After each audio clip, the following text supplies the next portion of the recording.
ఓం నమస్తే అస్తు భగవన్ విశ్వేశ్వరాయ మహాదేవాయ త్రయంబకాయ త్రిగుణాత్మకాయ త్రికాగ్నికాలాయ కాలాగ్నిరుద్రాయ నీలకంఠాయ మృత్యుంజయాయ సర్వేశ్వరాయ శ్రీమన్మహాదేవాయ నమః.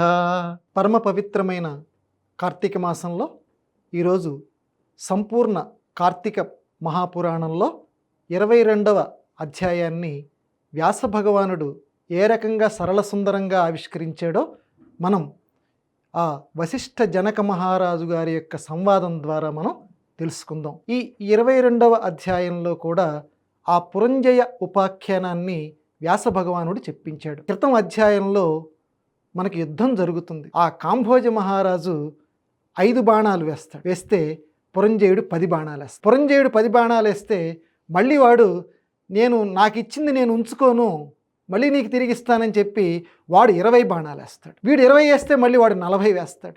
ఇట్లా రెట్టింపు సంఖ్యలో బాణాలు వేసుకుంటూ ఉంటుంటారు వాళ్ళిద్దరు. ఇక్కడ చాలా జాగ్రత్తగా మనం గమనించాలి. ఏంటి వ్యాస భగవానుడు ఇలా చెప్పించాడు, వీడు 5 వేస్తే వాడు 10 వేస్తాడు, ఈయన 10 వేస్తే వాడు 20 వేస్తాడు. ఏమిటనంటే జీవితంలో ఏదైనా రెట్టింపుగా మనకి వస్తాయి. సుచేష్టలైన కుచేష్టలైన అంటే నువ్వు ఇతరుల పట్ల నువ్వు ఆచరించేటువంటివి పుణ్య కార్యక్రమాలు, నువ్వు 5 కార్యక్రమాలు చేసావా నీకు 10ంతలుగా మళ్ళీ తిరిగి నీకు జీవితంలో లభిస్తాయి. అది ఇక్కడ అంతర్గతంగా మనకి కార్తీక మహాపురాణం చెప్తోంది. అంతేగాని ఆ యుద్ధాలు ఏమిటంటే ఆ యుద్ధాలలో అంతర్గతంగా దాగి ఉన్నటువంటి సత్యాలు ఇవి అనే విషయాన్ని మనం గమనించాలి. ఈ రకంగా యుద్ధం చేయంగా చివరికి పురంజయుడు కూలబడతాడు. ఇక వాడి వల్ల కాలేదు. కాంభోజ మహారాజు గెలుస్తాడు. గెలిచిన తర్వాత అప్పటికి ఈ అయ్యగారికి ఆ తలకెక్కినటువంటి నిష ఒక్కసారి తగ్గిపోతుంది. రే నేను నా అంతటి వాడు లేడు కదా, ఈ కాంభోజ మహారాజు ఏమిటి, ఇంకోటి ఏమిటి, వీడు నా మీదకి ఏం రాగలడు అని చెప్పి నేను అనుకున్నానే, అయ్యయ్యో ఓడిపోయానే అని చెప్పి ఈ పురంజయుడు బాధపడుతూ ఉంటే, అందుకనే పెద్దవాళ్ళు చెప్తూ ఉంటారండి, మంచివాడితో స్నేహాన్ని ఎట్టి పరిస్థితుల్లోనూ వదిలిపెట్టుకోకు. ఈ కాంభోజ మహారాజు చేత ఓడిపోయినటువంటి పురంజయుడు దిగులు పడుతున్నటువంటి సమయంలో ఈ పురంజయుడి పక్కన సుశీలుడు అనేటువంటి ఒక మంత్రి సహచరుడు, స్నేహితుడు లాంటి వాడు, ఆయన పురంజయుడి దగ్గరికి వచ్చి చెప్తాడు, మహారాజా బాధపడకండి. ఎందుకంటే నిజమైనటువంటి స్నేహితుడు ఎప్పుడు కూడా సుఖాల్లోనూ పక్కన ఉంటాడు, కానీ సుఖాల్లో ఉన్నవాడి కంటే కూడా కష్టాల్లో మన పక్కన ఉన్నటువంటి వాడే నిజమైనటువంటి స్నేహితుడు. అందరూ పురంజయుడిని విడిచిపెడతారు, కానీ ఈ సుశీలుడు, వాడి పేర్లోనే చూడండి, శీలము అంటే స్వభావం, సుశీలుడు అంటే మంచి స్వభావం కలిగినటువంటి వాడు. ఆ సుశీలుడు అనేటువంటి ఆ మంత్రి సహచరుడు, నిజాయితీపరుడు ఈ పురంజయుడి దగ్గరికి వచ్చి, అయ్యా మీరు బాధపడకండి ఓడిపోయానని, మీకు ఒక చక్కటి సలహా చెప్తా, మీరు గనక ఆచరించగలిగితే, వీడేమిట్రా నాకు చెప్తున్నాడు అని మీరు అనుకోకపోతే మాట చెప్తా. పెద్దవాళ్ళ దగ్గర ఇలా మాట్లాడాలటండి. వెంటనే వెళ్ళిపోయి ఇదిగో నువ్వు ఇలా చెయ్యి అని అనకూడదటండి. ఎందుకంటే కొంతమందిలో ఎంత కాదనుకున్నా లోపల మనం అధునాతన పరిభాషలో చెప్పాలంటే ఇగో అంటారు. ఆ అహంకారపూరితమైనటువంటి ప్రవర్తన లోపల అంతర్గతంగా ఉంటుంది అధికారంలో ఉన్నటువంటి వాళ్ళకి. అయ్యా మీకు చెప్పగలిగినంత వాడిని కాదు, కానీ ఒక మాట చెప్పాలనుంది, చెప్పమంటారా అంటే అప్పుడు పురంజయుడు అయ్యో చెప్పు ఇప్పుడు నేనేం చేయాలంటాడు. కార్తీక వ్రతం చేయండి, పోయిన రాజ్యాన్ని మీరు తిరిగి సంపాదించుకుంటారు అని సుశీలుడు అనేటువంటి వాడు ఈ పురంజయుడికి చెప్తాడు. అవునా, అంత గొప్పదా కార్తీక వ్రతం? అయ్యా నేను చెప్తున్నాను కదా, విశేషమైనటువంటిది, అది ఇవ్వలేనటువంటి ఫలితం లేదు. అందువల్ల ఏంద్రాయి పురాణం ఏదో విన్నంత మాత్రాన మంచి జరుగుతుందా అని అనుకునే వాళ్ళకి వ్యాసుడు ఒక చెంపపెట్టులాగా చెప్తున్నాడు. ఒక పోయినటువంటి రాజ్యాన్ని తిరిగి సంపాదించుకోవటానికి కార్తీక వ్రతం చేయమని చెప్పి పురంజయుడికి వాళ్ళ మంత్రి గారు చెప్పాడు. మంత్రి గారు చెప్పినటువంటి ఆ మాటని, ఆ పురోహితుడు చెప్పినటువంటి ఆ మాటని తృణీకరించకుండా పురంజయుడు చక్కగా కార్తీక వ్రతం చేస్తాడు. ఎప్పుడైతే ఆ కార్తీక వ్రతం నిష్టగా చేస్తాడో, వ్రతం అంటే మనం చాలాసార్లు చెప్పుకుంటున్నాం, ఏదో నిరంతరము అన్ని గంటలు స్వామివారి ముందు కూర్చోవటం కాదండి, ఒక నియమబద్ధంగా దైవారాధన చేయటాన్నే కార్తీక వ్రతం అంటారు.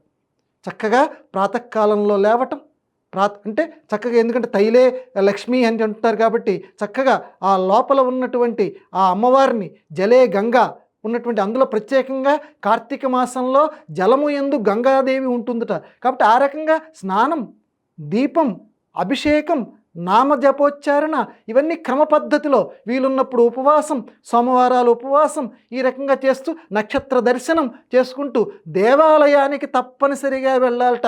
కార్తీక మాసంలో ఇంటికి దగ్గర ఉన్నటువంటి దేవాలయానికి రోజుకొక్కసారైనా వెళ్ళకపోతే వాడు పడేటువంటి నరకం ఎంత అంతా కాదు అని హెచ్చరిస్తాడు కార్తీక దామోదరుడి అధ్యాయంలో. అందువల్ల ఈ వ్రతం అంటే నియమబద్ధంగా ఉదయం నుంచి రాత్రి వరకు ఎలా చరించాలో ఆ రకంగా ఆచరించడమే కార్తీక వ్రతం. అంటే మన నడక జాగ్రత్తగా ఆచరించటం, ఆధ్యాత్మిక వాతావరణంలో స్వామివారి పూజని ఒక నియమనిష్టతోటి చెయ్యటం, ఆ రకంగా కార్తీక వ్రతం చేస్తాడు ఈ పురంజేయుడు. చేసిన తర్వాత మళ్ళీ యుద్ధానికి వెళ్ళి అక్కడ కాంభోజ మహారాజుని గెలుస్తాడు.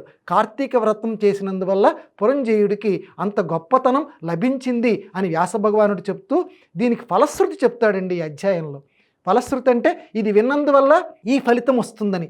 ఏమిటి ఇక్కడ ఫలితం అని అంటే, పితృకార్యాల్లో ఇళ్లలో తద్దినాలు ఇవి పెడుతుంటారు చూడండి, శ్రాద్ధకర్మలు పెడుతుంటారు చూడండి, వాళ్ళందరూ కూడా ఆ పితృకార్యాల్లో తప్పనిసరిగా ఈ అధ్యాయం కథ, ఈ కార్తీక మహాపురాణంలో ఉన్నటువంటి ఈ కథని గనక చదివి వినిపిస్తే పితృదేవతలు ఎవరైతే ఉన్నారో, నువ్వు ఎవరి గురించి తద్దినం పెడుతున్నావో, తాతయ్యో ముత్తాతో లేకపోతే అమ్మమ్మో ఎవరి గురించి పెడుతున్నావో వాళ్ళందరికీ కూడా ఉత్తమ గతులు లభిస్తాయి.